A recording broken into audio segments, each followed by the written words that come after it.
രാജസ്ഥാന്റെ ബോർഡറിൽ ഒരു കുഞ്ഞു ഗ്രാമം ഉണ്ടായിരുന്നു. അതേ ഗ്രാമത്തിൽ മഹേഷ് എന്ന പേരുള്ള ഒരു ചെറുപ്പക്കാരൻ ആലു ടിക്കി തട്ടുകട ഇട്ടിട്ടുണ്ടായിരുന്നു. എന്നത്തെ പോലെ ആലു ടിക്കിയുടെ കച്ചവടവും കഴിഞ്ഞ് മഹേഷ് തിരിച്ചു വീട്ടിലേക്ക് പോവുകയായിരുന്നു. പോകുന്ന വഴി റോഡിൽ തല കറങ്ങി ഒരു പെൺകുട്ടി കിടക്കുന്നു. മഹേഷ് ഇത് കണ്ട് സ്വന്തമായി പറഞ്ഞു, ഇതെന്താണ് റോഡിലൊരു പെൺകുട്ടി വീണ് കിടക്കുന്നേ? ഞാനിവളെ സഹായിക്കേണ്ടതായിട്ടുണ്ട്. എന്തായാലും സഹായിക്കുന്നത് പുണ്യപ്രവൃത്തിയാണല്ലോ. മഹേഷ് അവന്റെ തട്ടുകടയിൽ പോയി ഒരു ഗ്ലാസ് വെള്ളം എടുത്ത് അവളുടെ മുഖത്തേക്ക് കുറച്ച് തുള്ളിയായി ഒഴിക്കും. അവൾക്ക് പതിയെ പതിയെ ബോധം വീഴും. അവള് ബോധത്തോടെ വരുമ്പോഴേക്കും അവൻ പറയും, ഹലോ മേഡം, കുഴപ്പമില്ലല്ലോ. ഈ റോഡിൽ എങ്ങനെയാണ് ബോധം കെട്ട് വീണത്? മഹേഷ് ഇങ്ങനെ ചോദിച്ചപ്പോ ആ പെൺകുട്ടി പൊട്ടി പൊട്ടി കരയായിരുന്നു. അവൾ കരയുന്നത് കണ്ട് മഹേഷിന് സങ്കടം വന്ന് അവളോട് അവൻ ചോദിക്കും, അല്ല, നിങ്ങൾ എന്താ ഇങ്ങനെ കരയുന്നത്? നിങ്ങൾ വിഷമിക്കണ്ട കേട്ടോ. നിങ്ങൾ വീട് എവിടെയാന്ന് പറ, ഞാൻ നിങ്ങളെ വീട്ടിൽ കൊണ്ടുപോയി ആക്കി തരാം. ദയവ് ചെയ്ത് ഇങ്ങനെ വഴിയിലിരുന്ന് കരയരുത്. ഞാനതുകൊണ്ടല്ലേ കരയുന്നത്. എനിക്കറിയില്ല ഞാൻ എവിടെ പോകണമെന്ന്. അല്ല, എനിക്ക് മനസ്സിലായില്ല, എന്താ നിങ്ങൾ ഉദ്ദേശിക്കുന്നത്? എന്റെ പേര് കിരണെന്ന. എന്റെ അമ്മ ചെറുപ്പത്തിലെ തന്നെ മരിച്ചുപോയി. അതിനുശേഷം അച്ഛൻ വേറെ കല്യാണം കഴിച്ച് ഞാൻ രണ്ടാനമ്മയുടെ കൂടെ താമസിച്ചോണ്ടിരുന്നെ. എന്നെ എപ്പോഴും വിഷമിപ്പിക്കുമായിരുന്നു. ഞാൻ ഒരുപാട് സഹിച്ചു. പക്ഷെ കുറച്ചു ദിവസം മുമ്പ് എന്റെ അച്ഛൻ മരിച്ചുപോയി. എന്റെ രണ്ടാനമ്മ എന്നെ ഇറക്കി വിട്ടു വീട്ടിൽ നിന്ന്. എന്ത് ചെയ്യണമെന്ന് എനിക്ക് അറിഞ്ഞൂടാ. തിരിച്ചെനിക്ക് വീട്ടിലേക്കും പോവാൻ പറ്റൂല. പോയാൽ തന്നെ അവരിനി എന്നെ എന്തൊക്കെ ചെയ്യുന്ന അറിയില്ല. മഹേഷ് കിരൺ പറഞ്ഞ കാര്യങ്ങളൊക്കെ കേട്ട് വിഷമിച്ചു. അവൻ ആലോചിച്ചിട്ട് അവളോട് പറഞ്ഞു, അയ്യോ, നിങ്ങളിങ്ങനെ കരയല്ലേ. എന്റെ വീട് ഇവിടെ അടുത്താണ്. ഞാൻ ഒറ്റക്കാണ് താമസിക്കുന്നത്. നോക്ക്, എന്റെ വീട്ടിൽ നിനക്ക് ഒരു പ്രശ്നം ഉണ്ടാവത്തില്ല. നിനക്ക് എത്ര ദിവസം വേണമെങ്കിലും അവിടെ താമസിക്കുന്നതിന് ഒരു കുഴപ്പമില്ല. പക്ഷെ ഇങ്ങനെ ഒരു അവസ്ഥയിൽ ഒരു പെൺകുട്ടി നിങ്ങളുടെ വീട്ടിൽ, അത് ശരിയാണോ? അല്ല, ഇങ്ങനെ റോഡിൽ ഒറ്റക്ക് അലഞ്ഞു തിരിഞ്ഞ് നടക്കുന്നത് ശരിയല്ലല്ലോ. ഞാനൊരു ആൺകുട്ടിയാണ്. എൻ്റെ വീട്ടിൽ ആരുമില്ല എന്ന് വരെ നിങ്ങൾ പേടിക്കേണ്ട ആവശ്യമില്ല. ഞാൻ നിങ്ങളെ ഉപദ്രവിക്കാനൊന്നുമല്ല വിളിക്കുന്നത്. ഞാനൊരു നല്ല മനുഷ്യൻ തന്നെയാണ്. പക്ഷെ നിന്റെ ഈ അവസ്ഥയിൽ നിന്നെ സഹായിക്കണമെന്ന് തോന്നിയതുകൊണ്ടാണ് പറഞ്ഞത്. മഹേഷ് പറഞ്ഞ കാര്യം വളരെ സത്യമാണ്. അവൾക്ക് വേറെ വീടില്ലല്ലോ. മഹേഷ് അവൾക്ക് താമസിക്കാൻ ഒരിടം കൊടുക്കുകയായിരുന്നു. അതുകൊണ്ട് അവൾ മഹേഷിന്റെ വീട്ടിൽ പോകാൻ തയ്യാറായി. അങ്ങനെ കിരൺ മഹേഷിന്റെ വീട്ടിലേക്ക് വന്നു. മഹേഷ് എന്നത്തെയും പോലെ അടുത്ത ദിവസം രാവിലെ ആലു ടിക്കി വിൽക്കാൻ അങ്ങ് ഇറങ്ങി. എന്നാൽ കിരൺ വീടൊക്കെ അടിച്ചു വാരി ആഹാരമൊക്കെ ഉണ്ടാക്കി അവിടെ നിന്നു. വൈകുന്നേരം ആവുമ്പോ മഹേഷ് ജോലി കഴിഞ്ഞ് വീട്ടിൽ വന്നപ്പോ അവന് ഭയങ്കര വിഷമമായിരുന്നു. കിരൺ ചോദിച്ചു, എന്താണ് ഇത്ര വിഷമിച്ചിരിക്കുന്നേ? എന്നോട് പറ, കാര്യം എന്താണെന്ന്. നിങ്ങളുടെ ബുദ്ധിമുട്ടും പ്രശ്നങ്ങളും എന്നോട് പറഞ്ഞാൽ ഇത്തിരി ആശ്വാസം കിട്ടും. ഞാനിവിടെ വർഷങ്ങളായിട്ട് ആലു ടിക്കിയുടെ കച്ചവടം നടത്തുന്നത്. ഇതാണ് എന്റെ ഉപജീവന മാർഗം. പക്ഷേ കഴിഞ്ഞ കുറച്ച് ദിവസമായിട്ട് വേറെ ഒരു ആലു ടിക്കിക്കാരൻ വന്നിട്ടുണ്ട്. അവന്റെ ആലു ടിക്കിക്ക് ഇപ്പൊ ഭയങ്കര ഡിമാൻഡാണ്. അതുകൊണ്ട് എന്റെ ആലു ടിക്കി ആരും വാങ്ങുന്നില്ല. അപ്പൊ ഇതാണോ നിങ്ങളുടെ വിഷമത്തിന്റെ കാരണം? എന്നാലേ നാളെ തൊട്ട് ആലു ടിക്കി ഉണ്ടാക്കാൻ ഞാനും കൂടെ വരാം. കണ്ടോ, ആലു ടിക്കി ഒരുപാട് വിൽക്കും. ആഹാ, അപ്പൊ നിനക്ക് ആലു ടിക്കി ഉണ്ടാക്കാൻ അറിയാമല്ലേ? അതേലോ, എനിക്ക് രാജസ്ഥാനി ആലു ടിക്കി ഉണ്ടാക്കാൻ അറിയാം. ഞാനേ രാജസ്ഥാനിലല്ലേ. എന്റെ അമ്മ രാജസ്ഥാനി ആലു ടിക്കി നന്നായി ഉണ്ടാക്കുമായിരുന്നു. ഞാൻ പണ്ട് പഠിച്ചെടുത്തത് അമ്മയുടെന്ന്. ഞാൻ ഉണ്ടാക്കുന്ന സമയത്ത് എല്ലാവരും കഴിച്ചിട്ട് എപ്പോഴും പറയായിരുന്നു, അമ്മ ഉണ്ടാക്കുന്ന പോലെ തന്നെ ഉണ്ടെന്ന്. പക്ഷെ എന്റെ അമ്മയുടെ കൂടെ അധികം നാളെനിക്ക് ചെലവഴിക്കാൻ പറ്റിയില്ല. അതുകൊണ്ടായിരിക്കും എന്നെ വിട്ടു പോയത്. കുഴപ്പമില്ല, ഇനിയിപ്പോ ഞാനുണ്ടല്ലോ, ആലു ടിക്കി സെറ്റാക്കി തരാം. ഇത് കേട്ട് മഹേഷിന് ഒരുപാട് സന്തോഷം തോന്നി. അടുത്ത ദിവസം മഹേഷിന്റെ കൂടെ കിരണും കച്ചവടത്തിനായി ഇറങ്ങും. കിരൺ ആലു ടിക്കിക്ക് വേണ്ട മസാല ഉണ്ടാക്കും. ആ മസാല ഉരുളക്കിഴങ്ങിൽ ചേർക്കും. മഹേഷ് അത് പൊരിച്ചെടുക്കും. രാജസ്ഥാനി ആലു ടിക്കിയുടെ മണം അങ്ങ് ദൂരത്ത് പോലും പോകാൻ തുടങ്ങി. അപ്പോഴേക്ക് രണ്ട് ചെക്കന്മാര് വന്നു. എന്താണ് മഹേഷ് ഏട്ടാ, നിങ്ങൾ ഉണ്ടാക്കുന്ന ഇന്നത്തെ ആലു ടിക്കിക്ക് ഒരു സ്പെഷ്യൽ മണം ഉണ്ടല്ലോ. നിങ്ങൾ വല്ല സ്പെഷ്യലായിട്ടുള്ള മസാലയൊക്കെ ചേർത്തിട്ടാണോ ഉണ്ടാക്കിയേ? ആ, അങ്ങനെ വിചാരിച്ചോ. ഇന്ന് കുറച്ച് സ്പെഷ്യൽ ആവാന്ന് കരുതി. ഇത് പറഞ്ഞ മഹേഷ് രണ്ടുപേർക്കും രാജസ്ഥാനി ആലു ടിക്കി കൊടുക്കും. രണ്ടുപേരും രാജസ്ഥാനി ആലു ടിക്കി കഴിക്കും. മഹേഷിനെ ഒരുപാട് പ്രശംസിക്കും. വേറൊരു ചെറുക്കൻ പറയും, അല്ല മഹേഷ് ഏട്ടാ, ഇന്ന് നിങ്ങളുടെ ആലു ടിക്കിക്ക് നല്ല ടേസ്റ്റ് ഉണ്ട്. ഇതുപോലത്തെ ആലു ടിക്കി ഞാൻ ഇതുവരെ കഴിച്ചിട്ടേ ഇല്ല. ഇവിടുന്ന് പോലും ഇതിനു മുമ്പ് ഇങ്ങനെ കഴിച്ചിട്ടില്ല. ഇത് കേട്ട് മഹേഷിന് ഒരുപാട് സന്തോഷമായി. എന്നിട്ട് കിരണിനെ ഒന്ന് നോക്കും. കിരണും ചെറുപുഞ്ചിരിയോടെ നോക്കും. രാജസ്ഥാനി ആലു ടിക്കിയുടെ മണം കാരണം ഒരുപാട് കസ്റ്റമേഴ്സ് അവിടെ വരാൻ തുടങ്ങി. എല്ലാവർക്കും രാജസ്ഥാനി ആലു ടിക്കി മതി. മഹേഷ് പെട്ടെന്ന് രാജസ്ഥാനി ആലു ടിക്കി ഉണ്ടാക്കും. എല്ലാരും അത് കഴിച്ച് മഹേഷിനെ പ്രശംസിക്കുകയും ചെയ്യും. മഹേഷിന്റെ തട്ടുകടയുടെ മുമ്പിൽ തന്നെയാണ് വിനോദിന്റെ തട്ടുകട. കിരണിന്റെ അടുത്ത് പറഞ്ഞിരുന്നു ഈ കാര്യം. വിനോദിന് ഇതെല്ലാം കണ്ട് ദേഷ്യം വരികയായിരുന്നു. പക്ഷെ അവനൊന്നും ചെയ്യാൻ പറ്റുന്നില്ല. കുറച്ചു ദിവസങ്ങൾക്ക് ശേഷം മഹേഷ് കിരണിനോട് ഒരു കാര്യം പറയും. നോക്ക് കിരൺ, ഇപ്പൊ നമ്മുടെ രാജസ്ഥാനി ആലു ടിക്കിക്ക് നല്ല കച്ചവടമുണ്ട്. ഇത് കാരണം നമുക്ക് നല്ല വരുമാനവും വരുന്നുണ്ട്. ഇതെല്ലാം നീ വന്നതിന് ശേഷമുള്ള ഐശ്വര്യമാണ്. അതെ മഹേഷ്, അത് സത്യമാണ്. എനിക്കൊരുപാട് സന്തോഷമുണ്ട്. കാരണം നിങ്ങൾ കഷ്ടപ്പെടുന്നുണ്ടല്ലോ. കിരൺ, എനിക്ക് നിന്നോടൊരു കാര്യം പറയാനുണ്ട്. നീ എന്നെ തെറ്റിദ്ധരിക്കരുത്. അതിനെന്താ? പറയ് മഹേഷ്. നോക്ക് കിരൺ, എനിക്ക് നിന്നെ ഭയങ്കര ഇഷ്ടമാണ്. നിനക്ക് വിരോധമില്ലെങ്കിൽ നാളെ നമുക്ക് അമ്പലത്തിൽ പോയി കല്യാണം കഴിച്ചാലോ? കിരൺ മഹേഷ് പറഞ്ഞത് കേട്ടൊന്ന് പുഞ്ചിരിക്കും. അങ്ങനെ മഹേഷും കിരണും അമ്പലത്തിൽ പോയി വിവാഹം ചെയ്യും. അങ്ങനെ അവര് രണ്ടുപേരും കച്ചവടത്തിനായിട്ട് ഇറങ്ങും. അപ്പോഴേക്കും മഹേഷ് അവളുടെ കയ്യിൽ ഒരു ബോർഡ് കൊടുക്കും. അതിൽ രാജസ്ഥാനി ആലു ടിക്കി എന്ന് എഴുതിയിട്ടുണ്ടായിരുന്നു. അവൾക്ക് സന്തോഷമായി. മഹേഷ് അപ്പ പറയും, ഇന്നു മുതൽ നമ്മുടെ രാജസ്ഥാനി ആലൂട്ടിക്ക് തട്ടുകട നീ തന്നെ നോക്കണം. അതിനാവശ്യമായ മസാല, സവാള, ഉരുളക്കിഴങ്ങ് ഒക്കെ ഞാൻ നിനക്ക് വാങ്ങിത്തരാം. അതിന്റെ കൂട്ടത്തിൽ ഞാൻ നിന്നെ സഹായിക്കുകയും ചെയ്യാം. ഇന്ന് തൊട്ട് ഈ ആലൂട്ടിക്ക് തട്ടുകടയുടെ മുതലാളി നീയാണ്. മഹേഷ് ഇത് പറഞ്ഞപ്പോ അവൾ അങ്ങ് ചിരിക്കും. മഹേഷ് പറഞ്ഞ പോലെ ഉരുളക്കിഴങ്ങും മസാലയൊക്കെ മേടിച്ചു കൊടുക്കും. കിരൺ അവിടെ രാജസ്ഥാനി ആലുട്ടിക്ക് ഉണ്ടാക്കി വിൽക്കും. മഹേഷ് ഇടയ്ക്കിടയ്ക്ക് അവളെ ആലുട്ടിക്ക് ഉണ്ടാക്കാൻ സഹായിക്കും. അങ്ങനെ ഇരിക്കവേ അവർ രണ്ടുപേരെ രാജസ്ഥാനി ആലുട്ടിക്ക് വിജയത്തിലെത്തി.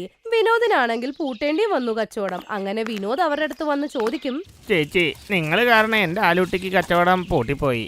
ഇവിടെ എന്തെങ്കിലും ഒരു ജോലി തന്നെ എന്നെയും കൂടെ നിങ്ങളുടെ കൂടെ നിർത്താവോ? ജീവിക്കാൻ ഒരു മാർഗമില്ല.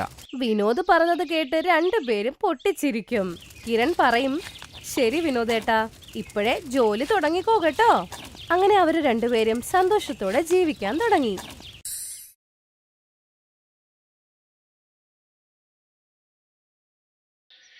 സന്ദീപിന്റെ ചേട്ടത്തി സുനിത വളരെ അഹങ്കാരിയായിരുന്നു. സന്ദീപിന് അച്ഛനും അമ്മയില്ലായിരുന്നു. അതുകൊണ്ട് തന്നെ സന്ദീപ് ചേട്ടനും ചേട്ടത്തിയും കൂടെയായിരുന്നു താമസിച്ചത്. സന്ദീപിന് ചേട്ടത്തിയുടെ ഈ ഒരു സ്വഭാവം കൊണ്ട് എപ്പോഴും വിഷമമായിരുന്നു. ഞാൻ ഈ വീട്ടിലെ വേലക്കാരിയല്ലേ, എപ്പോഴും ഇവിടുത്തെ ജോലി ചെയ്തോണ്ടിരിക്കണം. എല്ലാ തുണികളും വാഷിംഗ് മെഷീനിൽ ഇട്ടതിന് ശേഷം നിനക്ക് ഓർമ്മ വരുന്ന നിന്റെ ഷർട്ട് കഴുകണമെന്ന്. സുനിത ചേട്ടത്തി, അത് ഞാൻ ഇന്നലെ രാത്രി പറഞ്ഞതല്ലേ, തുണി കഴുകാൻ പോകുന്ന സമയത്ത് എന്നോട് പറയണമെന്ന്. ഞാൻ വല്ല ടിവിയോ റേഡിയോ വല്ലതോ ആണോ? ഞാൻ എന്തൊക്കെ ചെയ്യണമെന്ന് നിന്നോട് പറഞ്ഞുകൊണ്ടിരിക്കാൻ? ഒന്നില്ലെങ്കിൽ സ്വന്തമായിട്ട് നോക്കണം, അല്ലെങ്കിൽ ആരെങ്കിലും കൊണ്ടുവാ. ഞാൻ നിന്റെ വേലക്കാരിയൊന്നുമില്ല നിന്റെ കാര്യങ്ങൾ നോക്കാൻ. അപ്പുറത്ത് താമസിക്കുന്ന ശിഖ ഇതെല്ലാം കേട്ട് പേടിച്ചവിടെ വരും. സന്ദീപ്, അച്ഛന് ഒട്ടും വയ്യാണ്ടിരിക്കുക. അച്ഛനൊന്നും മിണ്ടുന്നില്ല. എന്ത്? അതെ, ഞാനൊന്ന് നോക്കട്ടെ, നീ വിഷമിക്കണ്ട. സന്ദീപും ശിഖയും അയൽപ്പക്കക്കാരാണെങ്കിലും നല്ല സുഹൃത്തുക്കളായിരുന്നു. ചെറുപ്പം തൊട്ടേ കളിച്ചു വളർന്നവരായിരുന്നു. ശിഖ പണ്ടുമുതലേ വിഷമത്തിലാണ് വളർന്നു വന്നത്. ആദ്യം ശിഖയുടെ അമ്മ മരിച്ചുപോയി. ഇപ്പതാ അച്ഛന്റെ തണലും അവളിൽ നിന്ന് നഷ്ടപ്പെടുന്നു. ശിഖയുടെ അച്ഛൻ അങ്ങനെ മരിച്ചുപോയി. പക്ഷെ അച്ഛൻ പോകുന്ന സമയത്ത് ശിഖേനെ സന്ദീപിന്റെ കയ്യിലേൽപ്പിച്ചു. ദാണ്ട കിടക്കണു. ആദ്യം ഒരുത്തനെ സഹിച്ചാ മതിയായിരുന്നു, ഇപ്പൊ ഒരാളും കൂടെ. കല്യാണം കഴിച്ചതൊരു പിച്ചക്കാരിയെ. ശ്രീധനായിട്ട് ഒന്നും തന്നില്ല. സുനിത പറഞ്ഞത് രണ്ടുപേരും കേട്ടു. കുറച്ചു ദിവസത്തേക്ക് സുനിത എപ്പോഴും അവരെ ഓരോ കാര്യത്തിനായി കുറ്റപ്പെടുത്തിക്കൊണ്ടേയിരിക്കും. സുനിത ചേട്ടത്തി, കല്യാണം കഴിഞ്ഞപ്പോ തൊട്ട് ഞാൻ കേൾക്കുന്നതാ ചേട്ടത്തിയുടെ ഈ കുറ്റം പറച്ചില്. ഇതൊന്നും സഹിക്കാൻ പറ്റുന്നില്ലെങ്കിൽ ഇവിടെ നിന്ന് ഇറങ്ങിപ്പോയിക്കൂടെ? എന്നാ ശിഖ, നമുക്ക് നിന്റെ വീട്ടിൽ പോയി താമസിക്കാം. അങ്ങനെ സന്ദീപ് സ്വന്തം വീട് വിട്ട് വാടകയ്ക്ക് താമസിച്ചുകൊണ്ടിരുന്ന ശിഖയുടെ വീട്ടിലേക്ക് താമസം മാറി. ജോലി ചെയ്യേണ്ട ആവശ്യമുണ്ടായിരുന്നു. അതേനെ, അച്ഛൻ ചെയ്ത ജോലി ചെയ്യാമോ? അച്ഛൻ ചന്തയില് മട്ടർ പനീരും പൂരിയും വിൽക്കുമായിരുന്നു. ചന്തയിൽ അച്ഛനെ എല്ലാവർക്കും അറിയാം. അച്ഛൻ ചെയ്ത പോലെ തന്നെ എങ്ങനെ ചെയ്യണമെന്ന് ഞാൻ പറഞ്ഞുതരാം. എന്തെങ്കിലും ജോലി അത്യാവശ്യമല്ലേ? നിനക്ക് വളരെ ബുദ്ധിമുട്ടായല്ലേ ശിഖ? എൻ്റെ കയ്യിൽ പൈസ ഒന്നുമില്ല, എല്ലാം നീ തന്നെ ചെയ്യേണ്ടി വരുമല്ലേ? അങ്ങനെ സന്ദീപ് ജോലി ചെയ്യാനായിട്ട് കുറച്ച് പൈസ കടം വാങ്ങി. കുറച്ചു ദിവസങ്ങൾക്ക് ശേഷം അമ്മായിയച്ഛൻ ചെയ്ത ജോലി സന്ദീപ് ചെയ്യാൻ തുടങ്ങി. ചന്തയില് അവൻ മട്ടർ പനീരും പൂരിന്റെയും തട്ടുകട തുടങ്ങി. വീട്ടിലെല്ലാം ജോലി തീർത്ത് വൈകിട്ടാവുമ്പോ ശിഖ അവിടെ എത്തും. സന്ദീപിനെ സഹായിക്കാനായി അവളും അവിടെ ഉണ്ടാകും. ആദ്യം ഇവിടെ ഒരു വൃദ്ധനായിരുന്നല്ലോ ഉണ്ടായിരുന്നത്, ഇപ്പോ നീ ആയോ? ആ ചേട്ടാ, അതെന്റെ അമ്മായിയച്ഛനായിരുന്നു. കുറച്ചു മാസങ്ങൾക്ക് മുമ്പ് അദ്ദേഹം മരിച്ചുപോയി. ഓ, ആണോ? അയ്യോ, അത് വളരെ കഷ്ടമായല്ലോ. പോട്ടെ, അദ്ദേഹത്തിന്റെ ഓർമ്മകളൊക്കെ നീ കാത്തു സൂക്ഷിക്കുന്നത് നല്ലതാ. അദ്ദേഹത്തിന്റെ ജോലിയും ചെയ്യുന്നു. പോകെ പോകെ അച്ഛനുണ്ടായിരുന്ന സമയത്തെ കസ്റ്റമേഴ്സൊക്കെ തിരിച്ചു വരാൻ തുടങ്ങി. സന്ദീപിന്റെ ജോലി നടന്നു. ഇപ്പൊ അവർക്ക് നല്ല വരുമാനം ഉണ്ടായി തുടങ്ങി. സുനിതയ്ക്ക് ഇതെല്ലാം കണ്ട് കുശുമ്പാവാനും തുടങ്ങിയായിരുന്നു. രണ്ടുപേരും സന്തോഷിക്കണ കണ്ട് അവൾക്ക് സഹിച്ചില്ല. അവൾക്ക് അവർക്കൊരു പണി കൊടുക്കണമെന്നായിരുന്നു. അവൾ ഒരു ദിവസം സന്ദീപിന്റെ തട്ടുകടയിൽ വന്നു. ആ സമയത്ത് കുറച്ച് കസ്റ്റമേഴ്സ് കഴിച്ചോണ്ടിരിക്കുകയായിരുന്നു. ആ ചേട്ടത്തിയോ, വരൂ വരൂ. ആ, നീ ഏതോ പുതിയ കച്ചവടം തുടങ്ങിയെന്നറിഞ്ഞപ്പോ ഒന്ന് കാണാൻ വന്നതാ. മട്ടർ പനീരും പൂരിന്റെ മണം നല്ലോണം വരുന്നുണ്ട്. നല്ല കൊതിയാവുന്നു, വിശക്കുന്നുണ്ട്. അതിനെന്താ ചേട്ടത്തി, ഒരു പ്ലേറ്റ് ചേട്ടത്തിക്കും തരാം. സന്ദീപ് സന്തോഷത്തോടെ ചേട്ടത്തിക്ക് വേണ്ടി ഒരു പ്ലേറ്റ് എടുത്തു കൊടുത്തു. അപ്പോഴേക്ക് സുനിത അവളുടെ പേഴ്സിൽ നിന്നും ചത്തൊരു പല്ലി എടുത്ത് ആ മട്ടർ പനീർ കറീന്റെ അകത്തിട്ട് ഒച്ച വെച്ചു. മട്ടർ പനീരിൽ ദാ ചത്ത പല്ലി കിടക്കുന്നു. വിഷമുള്ള മട്ടർ പനീരാണോ ഇത്? അയ്യോ, ആരും കഴിക്കല്ലേ, ഈ മട്ടർ പനീരില് വിഷമുണ്ട്, വിഷം. ഇതെന്തോന്ന് മട്ടർ പനീർക്കാരനാ, ഞങ്ങളെ കൊല്ലാൻ നോക്കിയതാല്ലേ? നോക്കിയും കണ്ടുണ്ടാക്കിക്കൂടെ? ഒരു വൃത്തിയില്ല, ഒന്നുമില്ല. മട്ടർ പനീരിൽ പല്ലി വീഴ്ത്തി. ഇയാളെ കുറിച്ച് നമുക്ക് പോലീസ് സ്റ്റേഷനിലെ ഒരു കംപ്ലൈന്റ് കൊടുക്കാം. അതെ, എല്ലാരും വന്നേ, ഒരു വീഡിയോ ഉണ്ടാക്കി നമുക്ക് കംപ്ലൈന്റ് കൊടുക്കാം.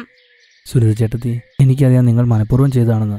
എന്നെ നിങ്ങൾക്ക് ഇഷ്ടമല്ല. നിങ്ങളുടെ ഭർത്താവിന്റെ അനിയനല്ലേ? നിങ്ങൾ എന്നോട് ഇത് ചെയ്തു അല്ലേ? ഞാൻ പറയുന്നത് കേൾക്കൂ. ഞാൻ നല്ല വൃത്തിയായിട്ടാണ് എല്ലാ ഭക്ഷണവും ഉണ്ടാക്കുന്നത്. എന്റെ ഭാര്യ ഇതെല്ലാം നോക്കിയും കണ്ടുമാണ് ചെയ്യുന്നത്. പച്ചക്കറി എല്ലാം നന്നായി കഴുകും. എന്റെ ഭാഗത്ത് നിന്ന് അങ്ങനെ തെറ്റ് വരില്ല. അപ്പോഴേക്കും അവിടെ ശിഖ എത്തുകയും ചെയ്യും. സന്ദീപിനെ എല്ലാരും കൂടെ ചേർന്ന് അടിക്കുകയായിരുന്നു. നീ തെറ്റ് ചെയ്തിട്ടുണ്ടെങ്കിലേ ഞാൻ ഇതിന് കൂട്ടു നിക്കത്തില്ല. നിന്റെ തെറ്റ് മുമ്പിൽ തന്നെ ഉണ്ടല്ലോ, മട്ടർ പനീരിലെ പല്ലിയുണ്ട്. ചേട്ടത്തി, ഇത് എന്താ പറയണേ? ഇത്രയെങ്കിലും നാണമില്ലേ? എന്റെ ഭർത്താവിനെ നിങ്ങൾ കള്ളനാക്കാൻ നോക്കിയാ, ജോലി കളയിപ്പിക്കാൻ വേണ്ടി. ആ പല്ലി ഒന്ന് കാണിച്ചേ, ഏത് പല്ലിയാന്ന് ഞാനൊന്ന് കാണട്ടെ. ശിഖ ഇങ്ങനെ പറഞ്ഞപ്പോ സുനിത ഒന്ന് പേടിച്ചുപോയി. കാരണം അവളാണല്ലോ അതിൽ പല്ലിയിട്ടത്. അതെങ്ങനെ അവൾ കയ്യിലെടുക്കും? ആൾക്കാർക്ക് സത്യം അറിയില്ലല്ലോ. സുനിത മട്ടർ പനീറിലിട്ട പല്ലി ശരിക്കും പറഞ്ഞാൽ യഥാർത്ഥ പല്ലിയെ പോലെ ഇരിക്കുന്ന ഡ്യൂപ്ലിക്കേറ്റ് പല്ലിയായിരുന്നു. ഓ, ഇതിപ്പോ കണ്ടിട്ട് എന്തിനാണ്? ദാ എന്റെ പാത്രത്തിലുണ്ട്, ഞാൻ ഇത് കളഞ്ഞേക്കാം. ദൂരത്തുനിന്ന് കണ്ടാ മതി, ഇല്ലെങ്കിൽ വിഷം എല്ലാത്തിലും പടരും. ഇല്ല ഇല്ല, നിങ്ങൾ പറഞ്ഞതിൽ കൂടുതൽ വിഷം വേറെ ഒന്നിനുമില്ല. ഞാനിത് കയ്യിലെടുത്ത് എന്തായാലും നോക്കും. ശിഖ ഒരു പേടിയുമില്ലാതെ തന്നെ ആ പാത്രത്തിൽ നിന്ന് പല്ലിയെടുത്ത് കയ്യിൽ വെക്കും. സത്യം എല്ലാവരുടെ മുമ്പിൽ. ഇത് കണ്ടില്ലേ, ഈ പല്ലി ഡ്യൂപ്ലിക്കേറ്റ് ആണ്. കളിപ്പാട്ടെ, യഥാർത്ഥ പല്ലിയെ വെല്ലുന്ന സാധനം. നിങ്ങളും എല്ലാരും ഇതൊന്ന് കൈയെടുത്ത് നോക്കൂ. പേടിക്കണ്ട, ഇത് കളിപ്പാട്ടാ. അയ്യോ, ശരിയാണല്ലോ, ഇത് കളിക്കുന്ന പല്ലിയാണല്ലോ. അപ്പൊ ഈ സ്ത്രീ കള്ളം പറഞ്ഞതായിരുന്നല്ലേ? ഈ സത്യസന്ധനും പാവപ്പെട്ടവനായ ചേട്ടനെ കള്ളനാക്കാൻ നോക്കിയതല്ലേ? അതെ, നിങ്ങൾ പറഞ്ഞ സത്യ. ഇതെന്റെ ചേട്ടത്തിയാണ്. ഞങ്ങൾ സന്തോഷിക്കുന്നത് ഇവർക്ക് ഇഷ്ടമല്ല. ഞങ്ങൾ നന്നായി ജോലി ചെയ്യുന്നതൊന്നും ഇവർക്ക് പിടിക്കുന്നില്ല, അതിന് ചെയ്തതാ ഇവര്. എന്നാ പിന്നെ ഇവരെ പോലീസിലങ്ങ് ഏൽപ്പിച്ചാലോ? ഇവര് നിങ്ങളുടെ കഞ്ഞി പാറ്റയിടാൻ നോക്കില്ലേ? നിങ്ങൾ ഇതിന്ന് തെളിയിച്ചില്ലായിരുന്നെങ്കിൽ ഇദ്ദേഹത്തെ ഇന്ന് പോലീസ് കൊണ്ടുപോയേനെ. സുനിത ചേട്ടത്തി, എനിക്ക് വേണമെങ്കിൽ ഇപ്പൊ തന്നെ പോലീസിനെ വിളിപ്പിക്കാം. പക്ഷെ ഞാൻ നിങ്ങളെപ്പോലെ അല്ലാത്തോണ്ട് ഞാൻ അങ്ങനെ ചെയ്യില്ല. ഇവിടുന്ന് വേഗം പോയിക്കോ. ഇതിനുശേഷം ഇനി ഞങ്ങളുടെ കൺമുമ്പത്ത് പോലും കണ്ടുപോല്. ശിഖ പറയുന്നത് ശരിയാണ്. ഇത്തരം പണി ചെയ്യുന്ന നിങ്ങളെ ബന്ധങ്ങളുടെ വില അറിയാത്തവരാണ്. ചേട്ടത്തിന്ന് വിളിക്കാൻ തന്നെ എനിക്ക് ലജ്ജ തോന്നുന്നു. നിങ്ങളുമായി ഇനി ഞങ്ങൾക്ക് ബന്ധമില്ല. സുനിത ഒന്നും മിണ്ടിയില്ല. ചെയ്ത തെറ്റും ആലോചിച്ച് സുനിത അവിടെ നിന്നൊന്നും മിണ്ടാതെ അങ്ങ് പോയി. ആ ദിവസത്തിന് ശേഷം സന്ദീപും ശിഖയും ചേട്ടത്തിയുമായുള്ള ബന്ധം ഉപേക്ഷിച്ചു. രണ്ടുപേരും നന്നായി തന്നെ അവരുടെ കട മുമ്പോട്ട് കൊണ്ടുപോയി. Thanks for watching.